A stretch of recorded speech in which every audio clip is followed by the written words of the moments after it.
काला पानी, गए थे वहाँ? हाँ, मैंने बताया था पहले कि मैंने रूम में बैठ के उत्कर्ष के साथ स्क्रिप्ट लिखी थी और फिर मैं सीन वीन बनाए थे हमने। और वहाँ जब गया मैं तो यार मैं तो देख के मैं कहा, पहले तो हम ऐसे नीचे से ऊपर गए, ये रहा काला पानी ये। मैं तो वहीं से मेरा थोड़ा सा वो खोने लग गया। फिर उसके गेट के अंदर गए, देखा क्या लंबे लंबे कॉरिडोर, क्या टॉर्चर, ये वो सेल वेल, सब सेल्स एक ही तरफ पॉइंट करते थे। 7 विंग थे, 2 जापानीज ने तोड़ दिए थे, अभी 3 बचे हैं। जापानीज ने तोड़ के अपने उस पत्थर के बंकर वंकर बना लिए थे। 2 मेरे ख्याल से एज आई हर्ड देयर कि नेहरू जी तोड़ रहे थे ताकि ये जेल ही गायब हो जाए, ऐसा मैंने सुना वहाँ पे।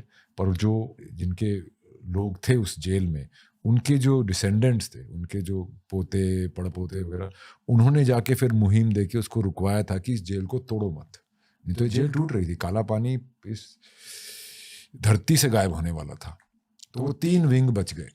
अभी उस विंग में क्या होता है कि हर एक पूरे जेल में हर एक दरवाजा, जो सेल का दरवाजा होता है वो एक ही साइड है। तो आप इस सेल से दूसरे बिल्डिंग की बैक देख सकते हो, किसी को देख नहीं सकते। साथ वाला भी सेल इतना दूर है, वो कुछ बातचीत भी चिल्ला चिल्लू के कर लो आप। और वो क्या करते थे, वो कुंडी लगाते थे, ताला लगाते थे और ताली अंदर फेंक देते थे ऐसे। और नए नए लोगों को लगता था कि यार ऐसे करके ना वो खुल जाएगा, और वो बस हाथ नहीं पहुंच सकता, इतनी दूर था कि बस वो करता रहे, सारी रात तड़पता रहे। इसलिए बोलते थे वहां चिल्ला के, चाबी के हाथ मत लगाना क्योंकि वो रात तो गुजरनी मुश्किल हो जाए। और फिर जब मैं वहां गया तो मैंने शॉट ऐसे लगाएंगे ऐसे लगाएंगे, वाह ये वो पूरा मैं देखा। फिर मेरे को लगा यार मैं एक्टर भी तो हूँ इसमें। मैं कहा ओके चलो एक वो करते हैं मेथड एक्टिंग। तो मैंने बोला कि अच्छा आप लोग जाओ, ये रहा मेरा फ़ोन, और बाहर से वो सांकल लगा देना इसकी, और मैं थोड़ा यहाँ बैठना चाहता हूँ। पहले तो मैं बैठा, ईंट वींट कैसे चलते होंगे आदमी, लेटा, ये किया वो किया। फिर 5 मिनट के अंदर अंदर ना मेरे को ऐसे लगा कि दीवारें मेरे पे गिर रही हैं, मेरा सांस फूलने लग गया। क्लॉस्ट्रोफोबिया। ओह, एकदम से मेरे को ऐसा फीलिंग आया कि कैसे कितने सालों तक इसमें लोग रहे होंगे। मेरे को तो वो फीलिंग आने लगी उसमें कि यार कितने लोगों के खून पसीना आंसू उसके अंदर दफन होंगे। तो फिर मैंने उनको आवाज मारूं तो आवाज नहीं पहुंचे। और वो जो मैं चक्कर वहां काटे जेल में, फिर वो मैंने मूवी में डाला कि क्या फीलिंग आती होगी अंदर घुस के यार। और वहां पे क्या होता था कि आप 6 महीने आपको सॉलिटरी में रखते थे, आप पॉलिटिकल प्रिजनर होते थे तो ये और कोई भी प्रिजनर होते थे, पॉलिटिकल प्रिजनर्स को थोड़ा लंबा रखते थे। उसके बाद आप आइलैंड पे जा सकते हो, काम कर सकते हो, वापस आ सकते हो, पैसा कमा सकते हो, कुछ साल के बाद आप अपनी फैमिली भी बुला सकते हो। तो वहाँ पे बहुत सारे लोग जो हैं वो वहाँ के कैदियों के ही डिसेंडेंट्स हैं। बट विनायक सावरकर को और गणेश सावरकर, बाबा राव सावरकर को 11 साल वहां से निकलने नहीं दिया। कितनी बार उनकी सॉलिटरी हुई, और उन कोयलों का तेल निकलवाते थे। कई लोग वहां होते थे जो पागल हो गए थे, बहुत लोगों ने अपने ही कपड़ों से फांसी लगा ली थी अपने। और पॉलिटिकल प्रिजनर्स और उन प्रिजनर्स को अलग रखते थे। और वहां पे क्या ना, पठान वार्डर्स थे, और अंग्रेजों ने ना जानबूझ के ये लगा रखे थे वहां पे हिंदुओं के ऊपर।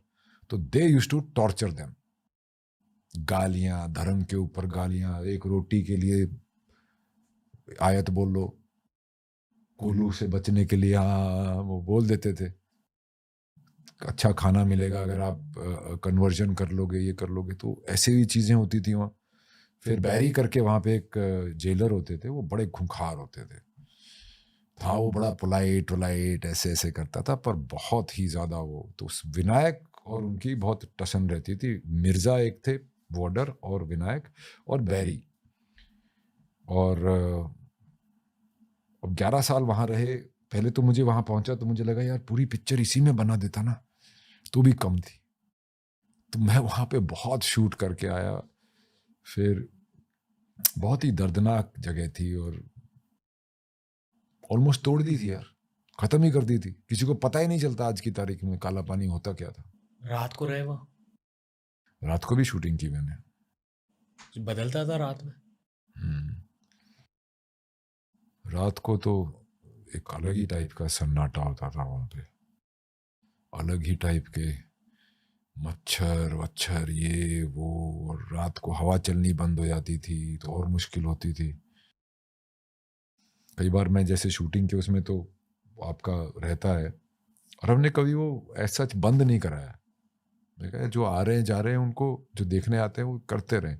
तो दिन में हम एक अलग विंग में चले जाते थे, शूट करनी होती थी, रात को फिर हम अलग शूट करते। रात को एक शो होता था पूरा वहाँ पे, लाइट एंड साउंड शो। तो लाइट एंड साउंड शो ऐसे टाइम पे होता था कि हमारे 3-4 घंटे रोज के खराब हो जाते थे।